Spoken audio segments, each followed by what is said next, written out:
What's playing in your mind? What are you given access to? Paul said in Philippians, think on things that are positive, things that are wholesome, things that are of a good report.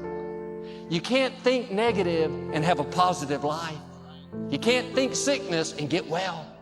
You can't think lack and have abundance. The battle is taking place in our mind. Be selective of what you allow in. Trust me, you will win if you don't quit.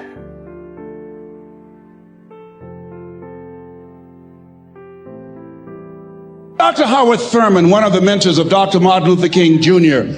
and Albert Schweitzer and Mahatma Gandhi, he was a very brilliant writer. He wrote some things that really grabbed me. He wrote, deep is the hunger, the voice of the genuine, the centering moment. During the time after receiving 238 radiation seed implants, I was reflecting on his words, and these words kept me up that night.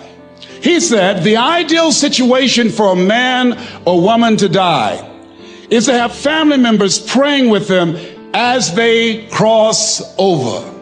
He said, but imagine, if you will, being on your deathbed and standing around your bed, the ghost of the dreams, the ideas, the abilities, the talents given to you by life, and that you, for whatever reason, you never went after that dream. You never acted on those ideas. You never used those talents. You never used those gifts. And there they are standing around your bed looking at you with large angry eyes saying, we came to you and only you could have given us life. And now we must die with you forever. And the question is, if you died today, what dreams, what ideas, what talents, what books, what music, what leadership, what voice will die with you?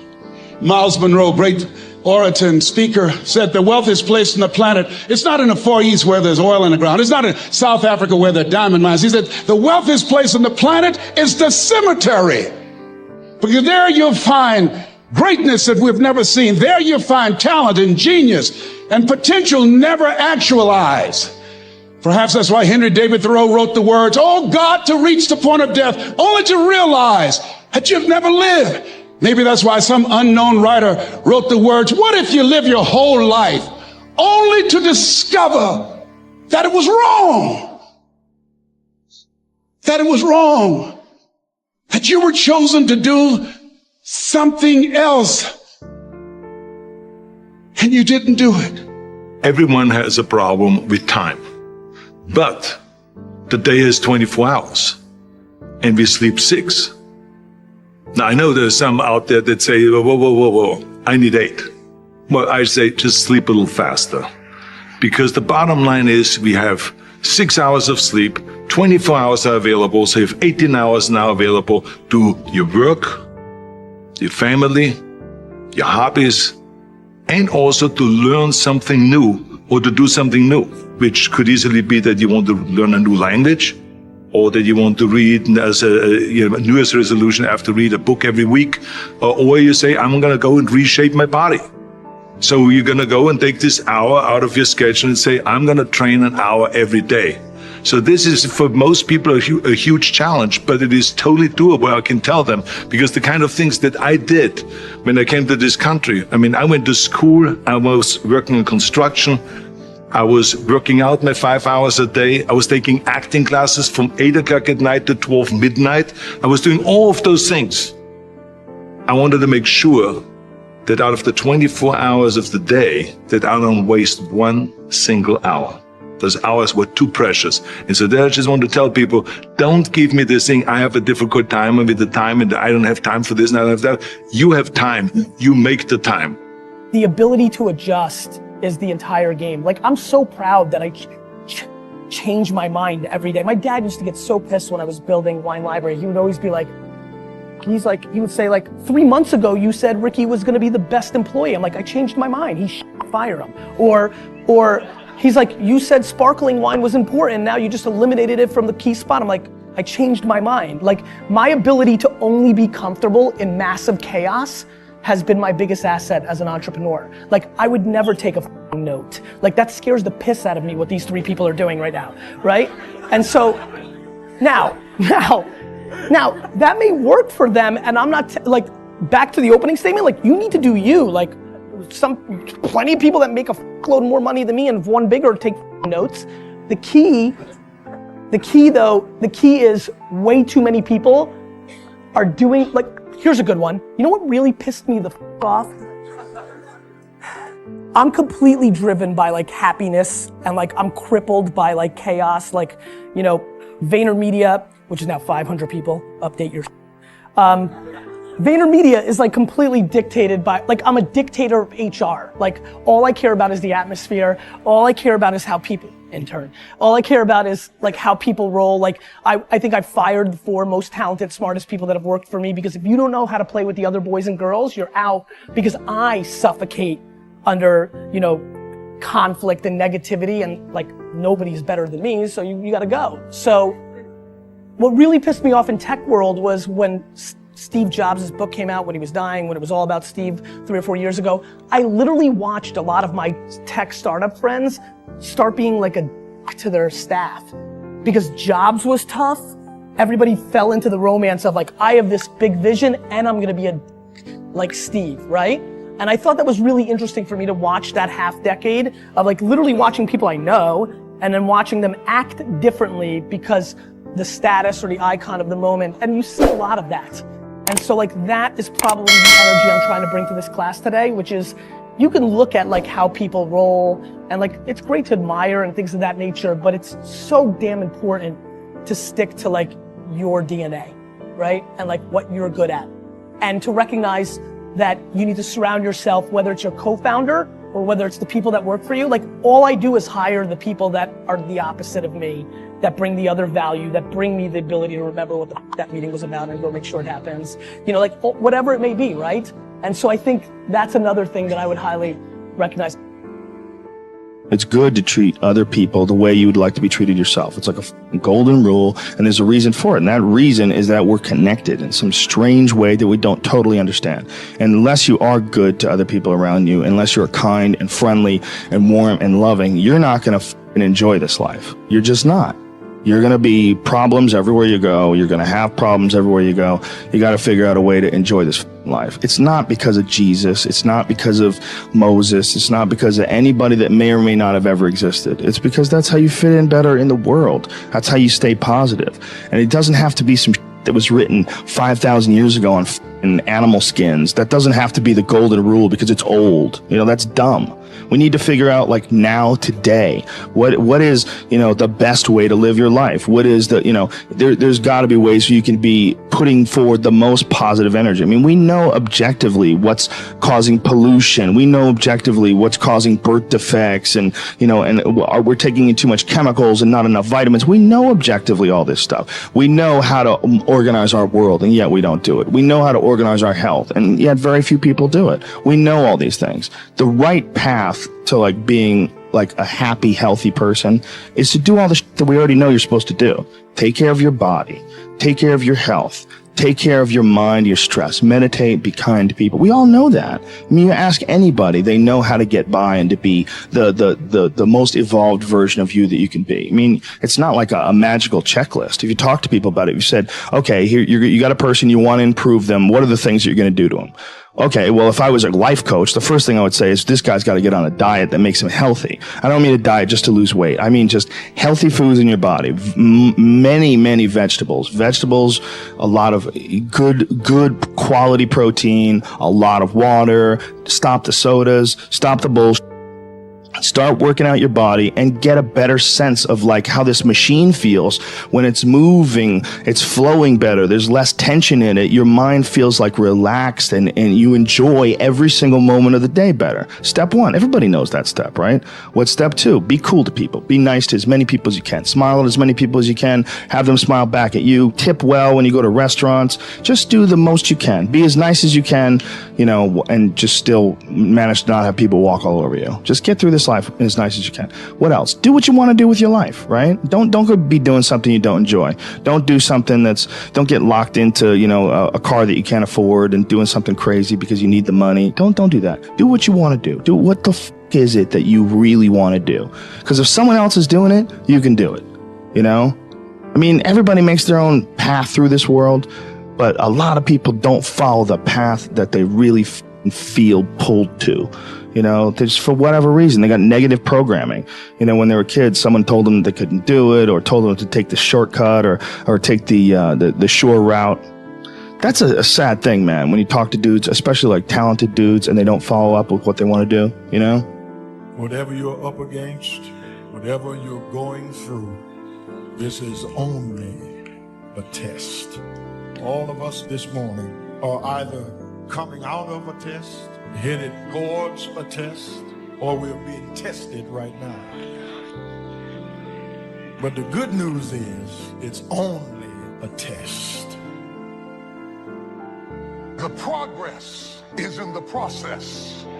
And if you don't do it, he can't bless it. You got to throw everything. The misnomer is you have grossly underestimated what it takes to succeed. Want to be a doctor? Work that thing. Time is short. What is your life? It's even a vapor that appeareth for a little time and then vanisheth away. The saddest thing I have ever seen is a wasted opportunity. I've seen people misunderstand the opportunity, pollute it with arrogance or self-aggrandizement, and lose the opportunity. You may not understand why it's taken so long, why it hasn't turned out the way you thought, why you're in a lonely season. But everything you've been through was to strengthen you, to develop you, to prepare you. God wouldn't have allowed it if it wasn't part of the process. Without it, you couldn't give birth to what's in you. Keep passing the test. Keep doing the right thing, then your time is coming. Your baby is on the way. What God promised, He will bring to pass. Listen to me. You have been given an opportunity. You have been given an opportunity of a lifetime. And if you think you're going to blow up, if you think you're going to get to the next level by luck, you got another thing coming. You're not going to go through life and get everything you want all the time. And you need to learn to be happy anyway. Need to trust God. If that's what God wants you to get, then He'll get it to you. And if it's not coming to you right now, then just be a happy camper anyway. Opportunity comes in chaos. A chance to stand up, a chance to get it right, a chance to make a U-turn. It may not be for everybody. It is how you perceive the chaos, whether you determine it to be opposition or opportunity.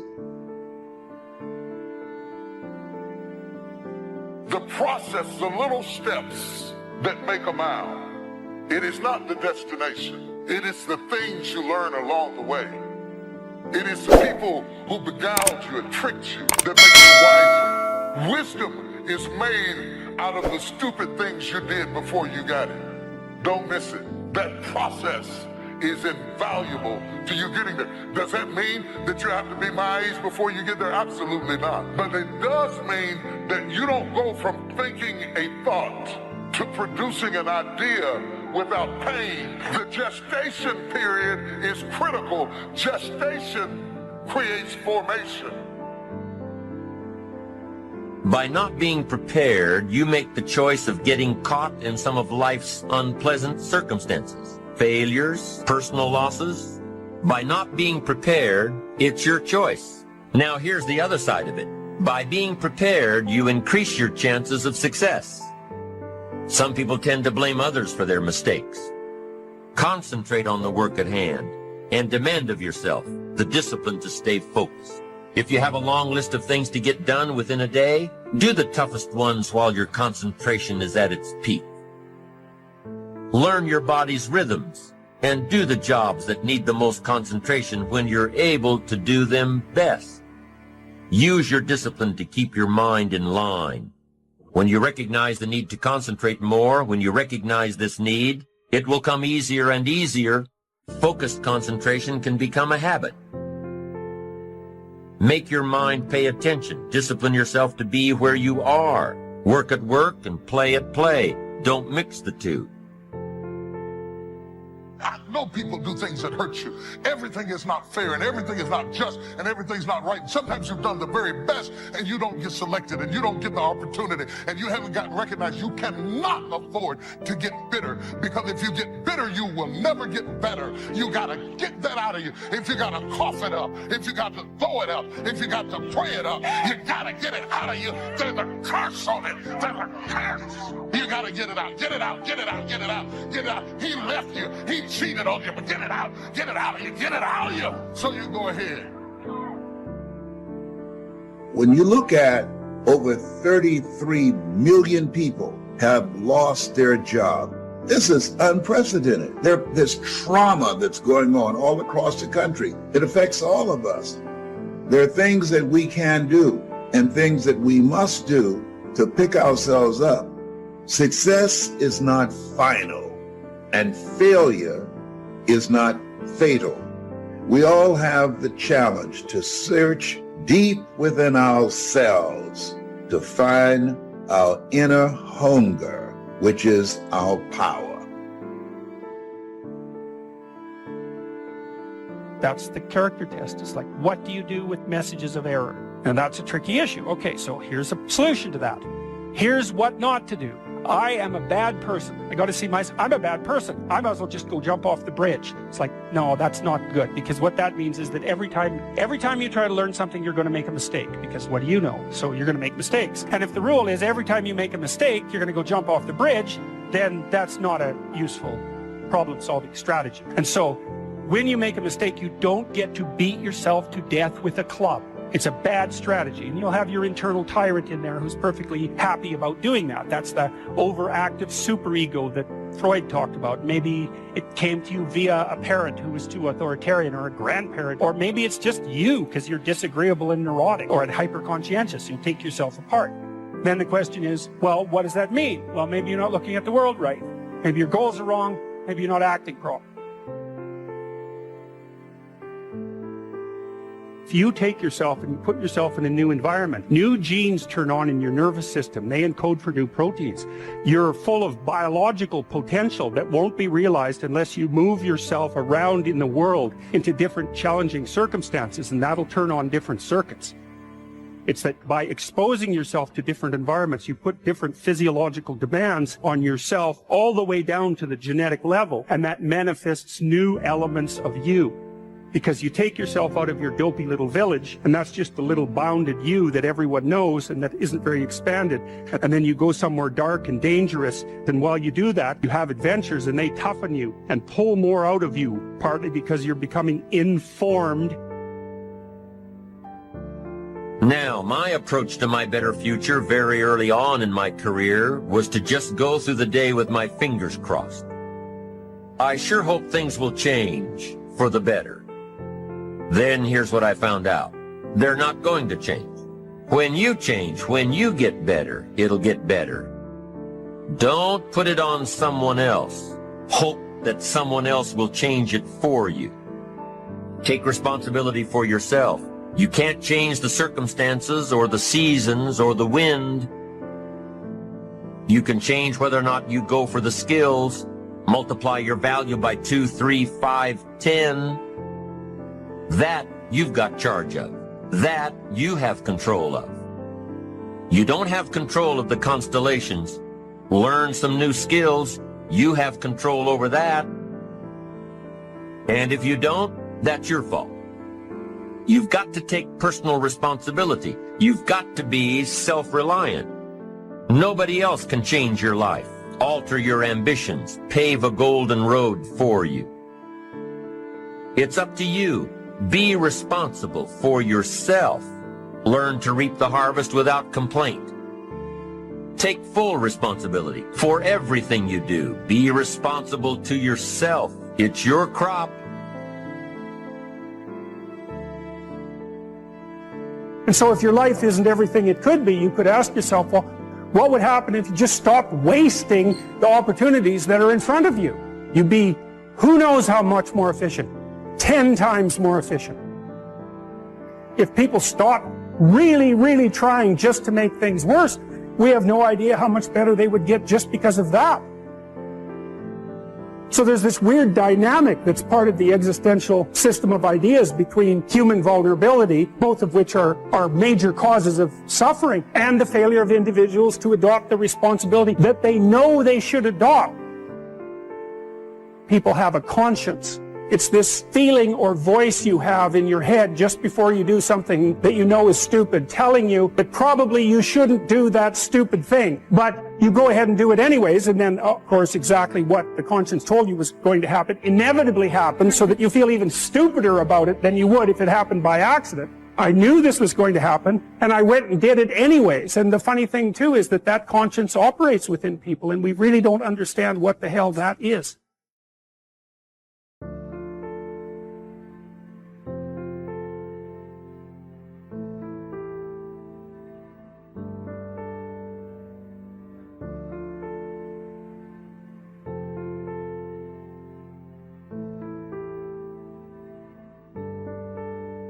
A good list that I put together, inspired by a couple of others and my own contribution, and I'd like to share this list with you. First, learning the power of purpose. A person who has purpose in their life, they have something to go for, some meaning. One writer described it, for some people it becomes a magnificent obsession.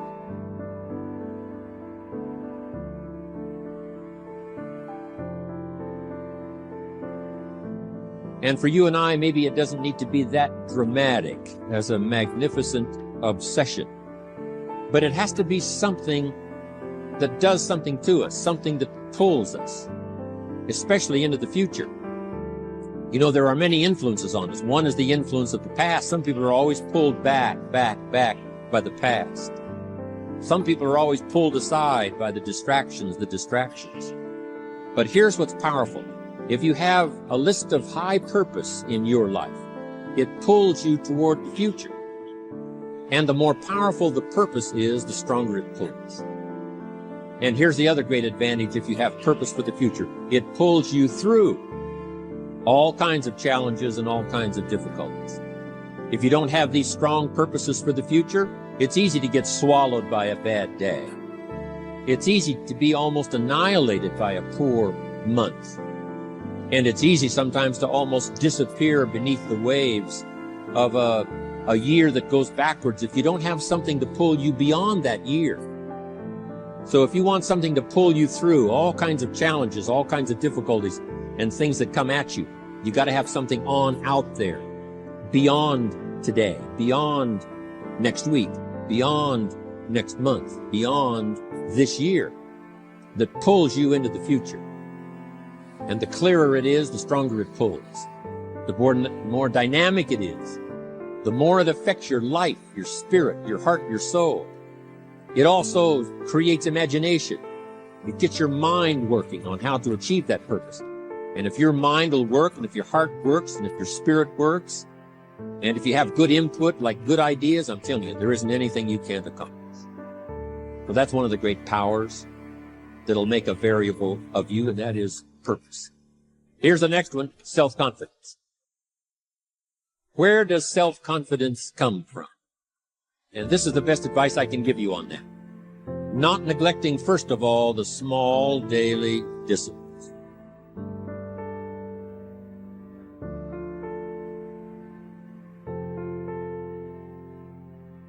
Self-confidence really comes from feeling good about yourself. And one of the best ways to feel good about yourself is at the end of the day to know that you poured it on. You did your best. If you conducted a meeting, you did the best you could. If you made a phone call, it was the best phone call you could possibly make. If you wrote a letter, it wasn't a casual letter, it was your best letter. At the end of those kind of days, when you feel good about yourself, self-confidence starts to rise. You know that if you can have this kind of a good day, you can have another one the next day, and those days become the weeks become the months, and the month becomes a powerful year. Self-confidence comes from the lack of neglect. If you will not neglect to do the small daily disciplines, that's where self-confidence comes from. Part of good health is self-confidence. I know I'm going to be healthy. I eat the apple a day. I walk around the block. I do the jogging on the beach. At the end of the day, when you've really poured it on and you've done all the stuff, self-confidence grows. That self-confidence affects your health. It affects your future. It affects your psyche. So this is true. One of the great powers is self-confidence. Self-confidence means willingness to do whatever it takes to achieve. Some people say, well, I'll do it for a little while and see what happens. You know, I'll try a couple of things. If that doesn't work, I'm out of here. And all of us know that that kind of person doesn't have much of a future. But if you're willing to do whatever it takes, if I have to learn a couple of things, I will learn those things. If I got to learn 5 or 6 things, I'll learn all 6. If I have to take an extra class, I'll take an extra class. If I've got to read the books, I'll read the books. If I have to consult with people who know more than I know, I will do the necessary consulting. Whatever it takes, I will do. That starts to develop unbelievable self-confidence. Self-confidence also comes from the ability to rise above your circumstances.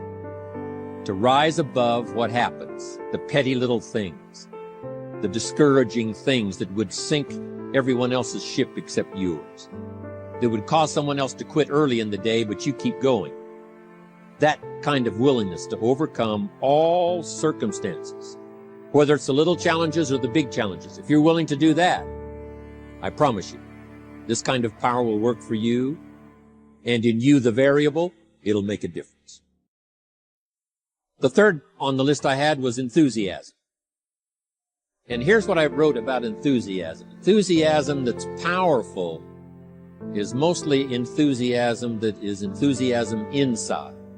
90%, 10% outside. We all know what the enthusiasm is like when somebody lets us see their enthusiasm, which is like the 90%, and only 10% of it is inside. But the enthusiasm that really affects people is not just being loud, but the enthusiasm that runs deep, the enthusiasm that comes from deep inside, created by self-confidence, created by purpose, created by genuine willingness to help other people. That kind of enthusiasm, knowing that you're going to get the job done, knowing you're going to affect people, knowing you're going to have testimonials flowing in from all kinds of directions. That kind of enthusiasm. A lot of it is quiet. A lot of it is unheard. And the 10% that's heard, it rings a bell. People call it genuine enthusiasm because they know that what you say in the outward display of your enthusiasm is only a small tip of the iceberg of the enthusiasm you feel inside that really motivates you to do the best job you can. Why is it that most people don't pursue their dreams or don't do better than what they're doing if they're capable of doing it? I think that many of us don't go the next step because we don't know what to do yet. And I say that the reason that we don't even explore the possibility of what to do is because subconsciously we don't believe that it can happen for us, and we don't believe that we deserve it. How much time do you spend working on you? How much time do you spend every day working on your dream? In the last 90 days, how many books have you read? In the last year, what new skill or knowledge have you acquired? What kind of investment have you made in you?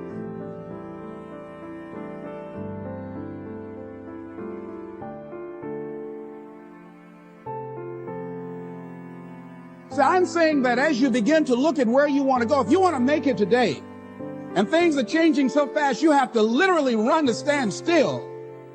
I'm saying that you've got to make some conscious effort to begin to work to develop you. Here's something else. Most people are not living their dreams because of fear, ladies and gentlemen. I was in Columbus, Ohio yesterday speaking for a particular Ohio department. Young lady named Karen who greeted me, who organized the event.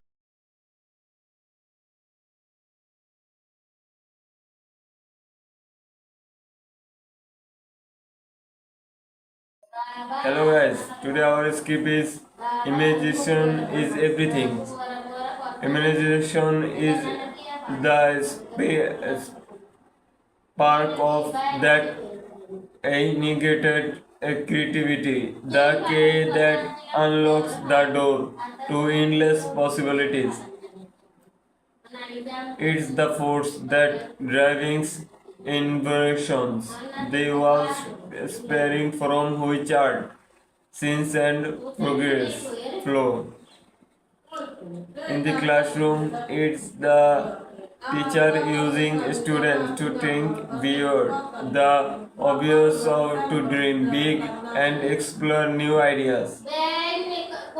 In the workshop, it's me. It's the inventor inventing a world where problems are solved and lives are improved by bold inventions. In the studio, it's the art of transforming a bank of convention into a masterpiece, expressing emotions and ideas that transcend the world. In the laboratory, the scientists passing the abundance of knowledge, driven by constantly a force of the power of imagination. In the water room, it's storyville waving tapes that transport us to distant lands, speaking empty for an understanding. Imagination knows no boundaries to the transport is currently the background is the common thread for content as all. So let your imagination soar, dare to dream the possible because it's realm of possibilities.